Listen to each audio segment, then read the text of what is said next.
मेरे प्यारे बच्चों, आज इस भौतिक युग में भी हम लोगों को उन्हीं रास्तों पे चलना है जिन रास्तों को हमारे महान ऋषियों ने, महान कवियों ने दिखाया है। नीति कहती भी है, महाजनों ये न गता सफलता। बड़े लोग जिस रास्ते से गए हैं वही रास्ता हमारे जीवन के लिए सही है। तो आज आप लोगों को हम रहीम और कबीर के दोहे के बारे में बताएंगे। सबसे पहले हम लेते हैं एक ऐसा दोहा जो गुरु और शिष्य के संबंध को रेखांकित करता है, उजागर करता है, बतलाता है कि गुरु क्या है और शिष्य क्या है। कबीर बता रहे हैं कि गुरु कुम्हार शिष्य कुंभ है। गुरु कुम्हार शिष्य कुंभ है, गड़ी गड़ी काढ़े खोट, अंतर हाथ सहार दे बाहर बाहर चोट। मूल रूप से ये देखना है कि गुरु कुम्हार है। कैसे गुरु कुम्हार, यही हम लोगों को जानना है। आप लोग देखे होंगे कि कुम्हार अपने चाक पर बर्तन को कितनी तन्मयता से और इशारे से बनाता है। अब घड़ा बनाता है, वो अंदर से पकड़ता है घड़ा और ऐसे बाहर से कुम्हार इत्मीनान से ठोकता है और सही आकार घड़े का वो दे डालता है। उसी तरह शिक्षक भी, गुरु भी बच्चों के अंदर के बुराइयों को निकालकर अच्छाई को भरकर और एक श्रेष्ठ, कुशल और कुशाग्र विद्यार्थी के रूप में अपने शिष्य को तैयार कर देते हैं। आगे चलते हैं तो दूसरा श्लोक हम लोगों के सामने आता है, दूसरा दोहा हम लोगों के सामने आता है। साईं इतना दीजिए जामे कुटुंब समाए, मैं भी भूखा ना रहूं साधु न भूखा जाए। कबीर दास बता रहे हैं कि मनुष्य को अपने जीवन में ईश्वर से उतना ही मांगना चाहिए जितने में अपने परिवार का भरण पोषण हो जाए। और हमारे यहां कोई आ जाए तो उसका भी हम सम्मान कर दें और हमारे दरवाजे से भूखा वो कभी जीवन में न जाए। इसी चीज को कह रहे हैं कि साईं इतना दीजिए जामे कुटुंब समाए, मैं भी भूखा ना रहूं साधु न भूखा जाए। हे प्रभु, मुझे आप उतना ही दो जितने में हमारा परिवार खा ले, हमारे परिवार का भरण पोषण हो जाए और मेरे यहाँ जो आ जाए कोई भी अतिथि, अतिथि हम उसे कहते हैं जिनके आने की कोई तिथि न हो, तो वह भी आ जाए तो मेरे घर से बिना खाए न जाए, वह भी संतुष्ट होकर मेरे घर से जाए। हे प्रभु, उससे ज्यादा हमको नहीं चाहिए। कस्तूरी कुंडली बसे मृग ढूंढे बनमाही, ऐसे घटी घटी राम है दुनिया देखे नहीं। ध्यान देने की बात है कि कस्तूरी कुंडली बसे मृग ढूंढे बनमाही। कस्तूरी कहां रहती? मृग के नाभि में। और मृग जब चलता है तो उस कस्तूरी खुशबू देती है, खुशबू प्रदान करती है। और मृग को यह नहीं पता है कि खुशबू आ कहां से रहा है। और उसी खुशबू के तलाश में मृग पूरे जंगल को छान मारता है। ये खुशबू आ कहां से आ रहा है और उसे पता नहीं है कि खुशबू हमारे नाभि से ही आता है। उसी तरह मनुष्य घूमता है, सारा दुनिया छान मारता है, मंदिर, मस्जिद, गुरुद्वारा, काबा, कैलाश, सब जगह छान मारता है ईश्वर के तलाश में। लेकिन उसको ये नहीं मालूम है कि घट घट में ईश्वर का निवास है। हर जगह ईश्वर निवास करते हैं, ईश्वर सर्वत्र हैं, ये पता नहीं है। पता नहीं होने के कारण वह गली गली, मंदिर, मस्जिद सर्वत्र दौड़ता है। जिस दिन मनुष्य ये समझ जाए कि ईश्वर सर्वत्र है, वो घूमना छोड़ देगा। मृग जिस दिन जान जाए कि कस्तूरी हमारे नाभि में ही है, तो अभी उस खुशबू के चक्कर में दौड़ लगाना बंद कर देगा। तिनका कबहू न निंदिए जो पायन तर होय, कभी उनकी आंखिन पड़े पीड़ घनेरी होय। कबीर दास बता रहे हैं कि हमें कभी भी छोटे लोगों की भी निंदा नहीं करनी चाहिए। वैसे जो आपसे दबे हुए लोग हैं, कुचले हुए लोग हैं, उनकी शिकायत कभी करनी नहीं चाहिए। कैसे? आपके पैर, आप जब चलते हो तो आपके पैर के नीचे दबने वाले कीड़े फटेंगे, कुछ भी, अगर एक तिनका भी उड़कर किसी दिन आपके आंख में पड़ जाए तो क्या होता है? पीर घनेरी, आपके आंखों में ज्यादा से ज्यादा दर्द होता है और आप पूरा दिन तबाह होते हैं।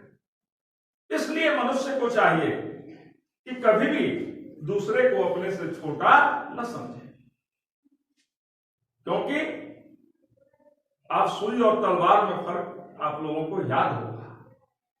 जहां सुई की जरूरत है वहां सुई ही काम आती है। आपका सपोज कीजिए एक आपका बुशर्ट सिलना हो तो क्या आप तलवार से सिल सकते हैं? ये बुशर्ट नहीं सिल सकते, उसके लिए सुई की ही जरूरत है।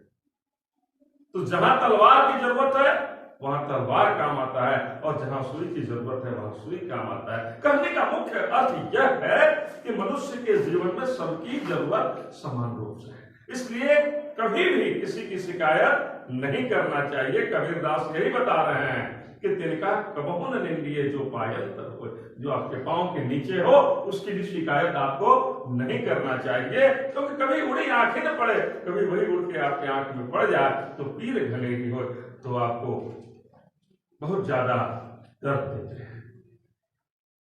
तू करता तू भया, मुझ में रही न हूं, बारी तेरे नाव परी जित देखो तित। पूरा युग बीत गया, जीवन बीत गया, तू करते हो, लेकिन मेरे अंदर ज्ञान नहीं आया, जो चाहिए वो नहीं मिला। हम बारी का इंतजार करते रहे कि हमारी भी समय आएगा और हम भी जो चाह रहे हैं वो कर देंगे, हमें भी मोक्ष की प्राप्ति हो जाएगी, हमें भी ईश्वर की प्राप्ति हो जाएगी। बाकी तो हम लोग समझे। इसलिए मनुष्य को चाहिए कि कभी तू मैं की चक्कर में, हम की चक्कर में न रहें और सर्वदा ईश्वर के ध्यान में रहें, प्रभु का ध्यान करें। वही हमारे जीवन है। आगे हम बढ़ते हैं नेक्स्ट। अब हम चलते हैं, रहीमन धागा प्रेम का मत तोड़ो चटकाए, टूटे पैर फिर ना जुड़े जुड़े गांठ पड़ जाए। ये लोग एक ही समय के दोनों कवि हैं, कबीर और रहीम।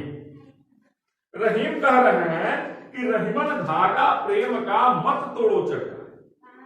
ये प्यार का जो धागा है उसको तोड़ने की जरूरत नहीं है।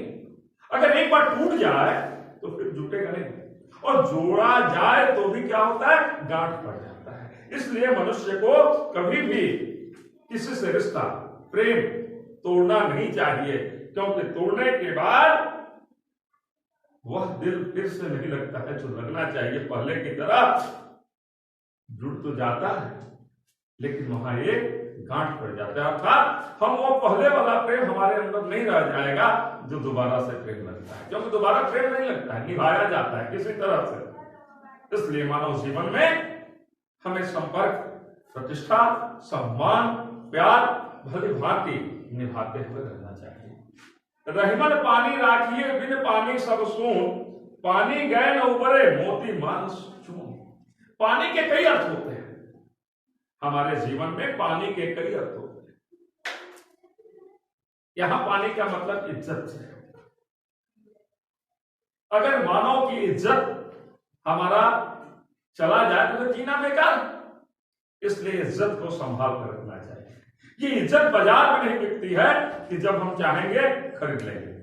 हम सामान खरीद सकते हैं, सुख का सामान खरीद सकते हैं, प्रतिष्ठा का सामान खरीद सकते हैं, लेकिन प्रतिष्ठा नहीं खरीद सकते। इसलिए हम लोगों को इज्जत को संभाल कर रखना चाहिए, क्योंकि इज्जत के बिना सब सूना है।